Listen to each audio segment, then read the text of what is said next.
Boy, when I tell you Bungie been cooking, when I tell you Bungie been cooking, see, I told people before, they ain't nothing like Bungie when their back's against the wall. When that Sony Grim Reaper is about to fire all of upper management, that's when Bungie cooks the best.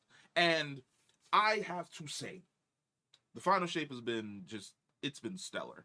And today they dropped the, what is the name of this trailer, the Journey Ahead, which is essentially talking about all of the future episodes that we are going to be able to partake in going forward, bouncing off of the end of the story that essentially culminated with the final shape, which is the death of the witness, big ass explosion sending multiple things out into the universe here and there. And they essentially give us the roadmap for what we're going to be dealing with post final shape and then what's going to be coming in the future. Now, the very first thing that they wanted to talk about was Echoes, which is very much Vex themed. Which, to be quite honest, I am quite happy to return to Nessus. It has been a really, really, really long time since we've been on Nessus, since we've interacted with Failsafe. I don't know if it's a spoiler, but I feel as though if you're watching this video, you really shouldn't be spoiled by anything. There is a moment where we are on Nessus doing a mission, and Cade talks about the fact that he should probably check in with Failsafe and, you know, say his hellos and also his goodbyes. I kind of wish that that had happened in the story. It didn't, but I'm one of those people that I believe that I think these original destination planets really do need every once in a while a complete makeover and to be updated in some way, shape, and form. It's one of the reasons why I loved the not the Dreadnaught, the thing that Callus was on. The Leviathan. I love the Leviathan reprisal so much because it went from this golden and pristine place to this super spooky place. But then moving past Echoes, we move into Revenant, which also brings back one of my favorite characters, which is Fickrul. And I love the fact that in this trailer they talk about how Fickrul is now like he's like a he's like a vampire lord. Like the dude, he disappeared. I remember lore wise, he got his own catch and he had his own like Scorn Baron crew. But dude basically disappeared and was like, you know what? I was born by an emo. I might as well go full on emo. And he's like this vampire lord. And apparently, we're going to be getting dungeons in each and every one of these seasons, which is great. The decision to essentially remove that extra fourth season, take its resources, and put it into essentially these 3 episodes that are going to last us until we arrive probably at next year was a fantastic decision because we're already seeing that there's a lot more content stuffed into this. Like for instance, they reference that in a lot of these episodes there are going to be 2 sets of armor. People, let's be honest. When was the last time Bungie ever cooked and gave us 2 sets of armor? Like, huh? When has that ever happened? Remember how we didn't get a new Crucible armor for like 3 years? I am all for this current Bungie.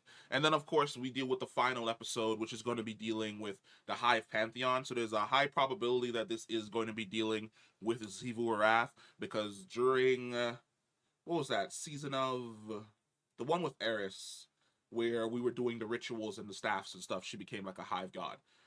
During that season, we essentially disconnected Xivu Arath from her throne world, so now she's mortal. So it would make sense that the one place that she would go to hide to basically regain her power would be Oryx's Dreadnaught, because who knows how many secrets that are only only accessible to members of the Hive Pantheon are hidden in there. So it's going to be absolutely great to be able to go back to the Dreadnought, run around again, do the Court of Oryx, find all the new guns with like the new skins with the bones sticking out and stuff like that. The new armor pieces, which is there's a armor set for the Hive, and then there's an Eris armor theme with the 3 eyes. I'm for it. I'm 100% for it. Like I said, if Bungie's going to be cooking like this, you've got me. Maintain this. Do you understand me? Don't get comfortable.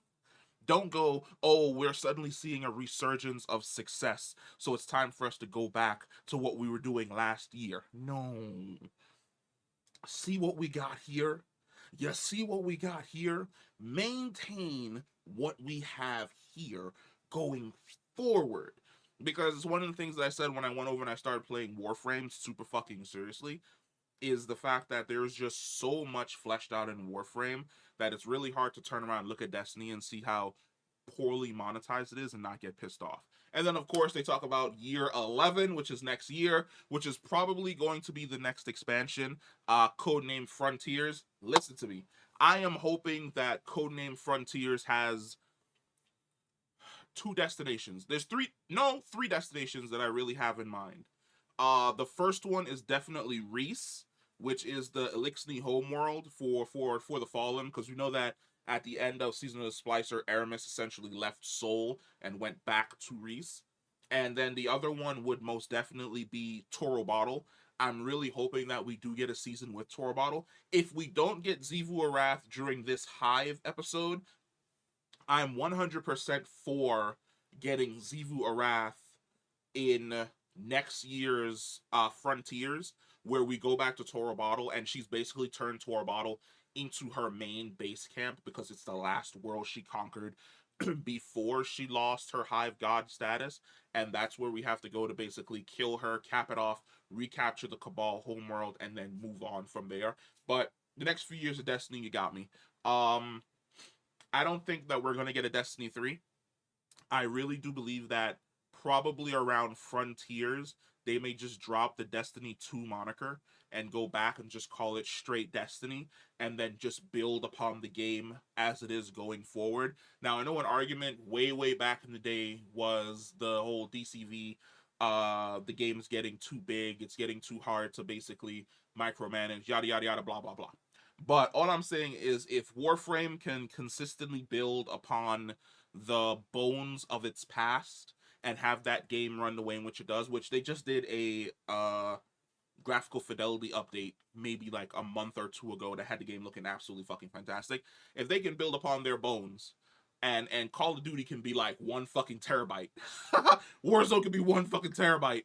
I think Destiny can survive being a decently gigantic game. But at the exact same time, if we do decide to move on to Destiny 3, I am 100% for an engine change. I think that going to an engine that's a lot more customizable and also a lot more easy to update and handle, like the Unreal Engine, would probably serve Destiny extremely well. But yeah, let me know what you guys think about the most recent trailer, the announcements for not only the next few episodes, but going forward in the Frontiers, where we might be leaving the Sol system and visiting whole new worlds. Comment down below, let me know, and I will catch you in the next one. Oh, and by the way, if you've made it to the end of the video and you haven't liked or subscribed to the video, please subscribe to the video, and I'll see you soon. Bye.